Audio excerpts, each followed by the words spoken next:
discovered as part of the Dead Sea Scrolls reads, "And I saw the cornerstone of the earth, and I saw the four winds which support the earth and the sky, and I saw the winds which turn the sky and cause the disk of the sun and all the stars to set. And I saw the winds of the earth which support the clouds, and I saw the paths of the angels. I saw at the end of the earth the firmament of heaven above." The Quran references it. "With power and skill did we construct the firmament." The book of Job, which is older than the Torah itself, references this very firmament. "Hast thou with him spread out the sky, which is strong as a molten looking glass?" What does that mean? A molten looking glass? I guess I'm up against the highest, hardest stained glass ceiling. So I guess I'm up against the highest, hardest stained glass ceiling.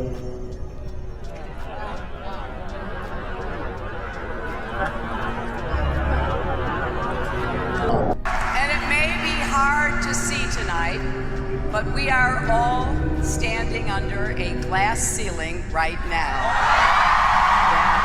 It was fine for all this talk about me running to break the big hard glass ceiling. Although we weren't able to shatter that highest, hardest glass ceiling this time, thanks to you, it's got about 18 million cracks in it.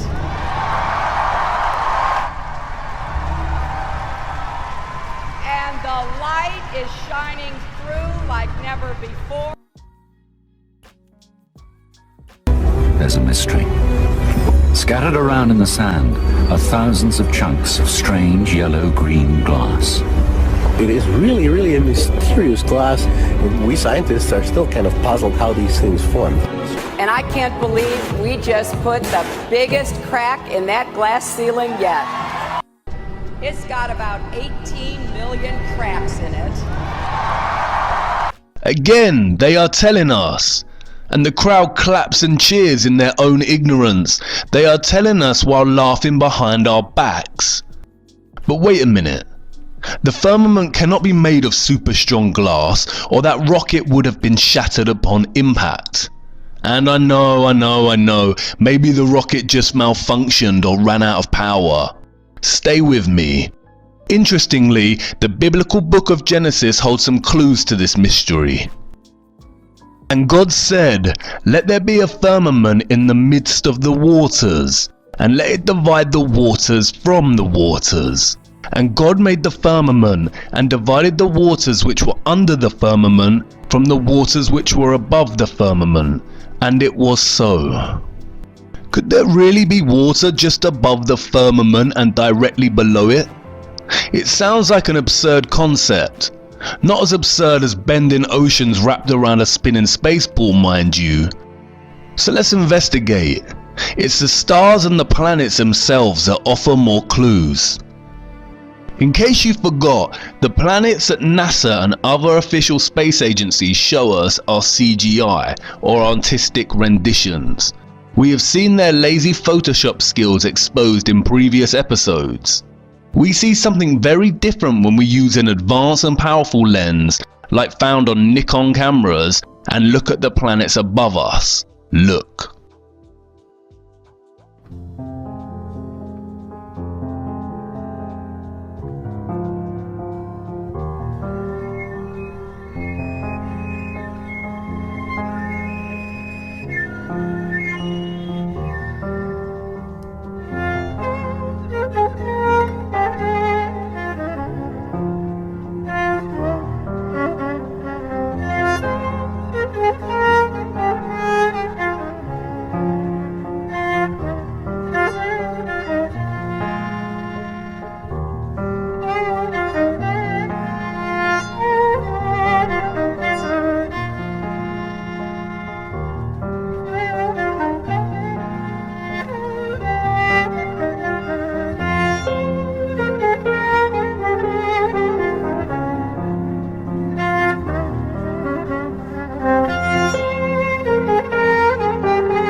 They are pulsing and shifting, almost dancing. NASA says this is because of the Earth's atmosphere, but as we just saw, not all of them follow the same pattern. Each planet here radiates its own specific patterns and light movements. You see, what we call the planets are actually stars like the rest of the stars we see at night. And the sun is a sun, not a star. This is a star, and this is a sun.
There is no space.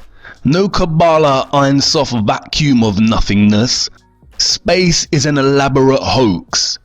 Real space is water.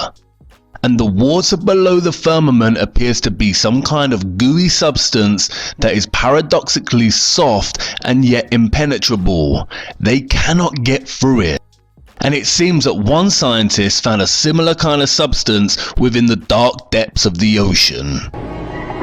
One of the strangest places on the ocean's floor was only just discovered in the 1990s. I might agree it's one of a handful of people to ever see it in person. Without a doubt, one of the most amazing things that I had ever seen in the bottom of the ocean. It was while filming for Blue Planet. It was in the Gulf of Mexico. And I noticed there's something out in the distance. Couldn't tell exactly what, but it looked like a dark band. And as we approached it, the dark band became a donut. I saw this donut that was black in the center. What the heck is that? And so as we get closer and closer to it, I noticed that the black band had what appeared to be kind of steam over it. And then I looked, and there was water lapping against the shoreline. This band was a ring of mussels. And inside the ring of mussels was a lake. And it's like, wait a minute, I'm already underwater.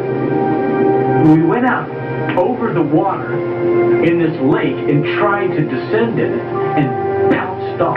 It was so super saline and dense that the submarine couldn't go down in it. We literally bounced off, and as we bounced off, we sent ripples heading back to the shoreline. It was insane. I've never